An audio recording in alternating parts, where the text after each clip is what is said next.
මගේ නම සමන්ති. මම මේ ඔයාලත් එක්ක බෙදා ගන්න යන්නේ මන් විඳපු ඇත්තම සිදුවීමක් ගැන. මගේ ගෙවල් තියෙන්නේ හොරණ. අපේ ගෙදර ඉන්නේ මමයි, මහත්තයයි, ළමයි. අපිට ලොකුවට සල්ලි බාගෙ තිබුණේ නැහැ. මහත්තයා කළේ රජයේ රස්සාව. මට සල්ලි හදිස්සියක් වෙලා මම සනස බැංකුවෙන් ණයක් ගත්තා. ඒ ණය ගත්තේ මහත්තයාට හොරෙන්. ඉතින් මං ගෙදර රෙදි මහන වගේ වැඩ වගයක් කරා. ඕක නිසා මං ඉතින් ඒ ණය එහෙම ගෙව්වා. ටික කාලයක් යනකොට මට ওই ණය ගෙවා ගන්න බැරි වුණා. ණය තියෙන්නේ වාරික 2-3ක් වගේ. ඇරියස් වුණා. දැන් ඉතින් ඕක ගෙවන්නත් එපැයි. මහත්තයා දැනගත්තොත් ඉඳලත් හමාරයි. ඒ ණය එකතු කරන්න එන්නේ සනස බැංකුවේ මල්ලි කෙනෙක්.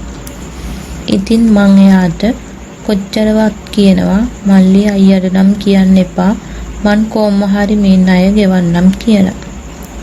එහෙම කියලා බෑනේ අක්කේ, මං කරන්නේ රස්සාවක්. මට කොහොම හරි මේ පාර වාරිකය දෙන්න. නැත්තම් මට මේක බැංකුවට දැනුම් දීලා ඔයාට ප්‍රශ්නයක් වෙයි කියලා. ඊට පස්සේ අනේ මල්ලි මට තව සතියක් දෙන්න කියලා මං එයාගෙන් ඉල්ලුවා. හා අක්කේ, මං එහෙනම් සෙනසුරාදා අනිවාර්යෙන්ම එනවා. එදාට සල්ලි ටික අනිවාර්යෙන්ම එකතු කරලා තියන්න. සෙනසුරාදාට මල්ලි ආවා. මට දෙන්න සල්ලි තිබුණේ නැහැ. පුතා ක්ලාස් ගිහින් හිටියේ. මහත්තයාත් යාළුවෙක්ගේ ගෙදර ගිහින්. මහත්තයා නම් අද රෑවේ කිව්වා එනකොට. ඉතින් මං තීරණය කළා මේ කොල්ලා කොහොම හරි අල්ලගෙන ලෝන් වාරිකේ ගෙවන එක තව ටිකක් හදා ගන්න. අක්කේ සල්ලි ටික තියනවද? සල්ලි නම් නෑ මල්ලි. අද නම් මෙහෙම කරන්න කියලා එයා ටිකක් සැරින් කිව්වා. එන්නකෝ මල්ලි ගෙට. අපි තේ එකක් බීලා එමු. තේ වැඩක් නෑ අක්කේ. මට ඕන සල්ලි. එන්නකෝ කියලා මන් එයාගේ අතින් අල්ලා ගත්තා. එයා පොඩ්ඩක් පුදුම වුණා වගේ. මන් දොර වැහුවා. එයා ඇහුවා ඇයි අක්කේ දොර වැහුවේ කියලා. මල්ලි මට දෙන්න තියෙන්නේ මෙච්චරයි. අනේ අක්කේ පිස්සුද? මේ ඇයි මේ කියලා ඇහුවා. මන් දන්නවා ඔයා මට කැමතියි කියලා. සතුට වෙලා හරි මේ දේ කරන්න. එපා කිව්වා යා.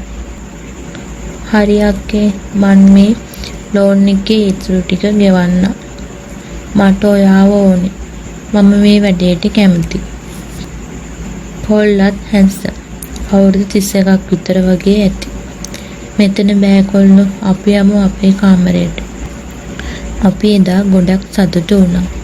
මාත් මේ වගේ එකකට ගොඩක් ආසාවෙන් හිටියා. ඉතින් එයා මෙහින් යනකම්ම මාව සතුටු වුණා.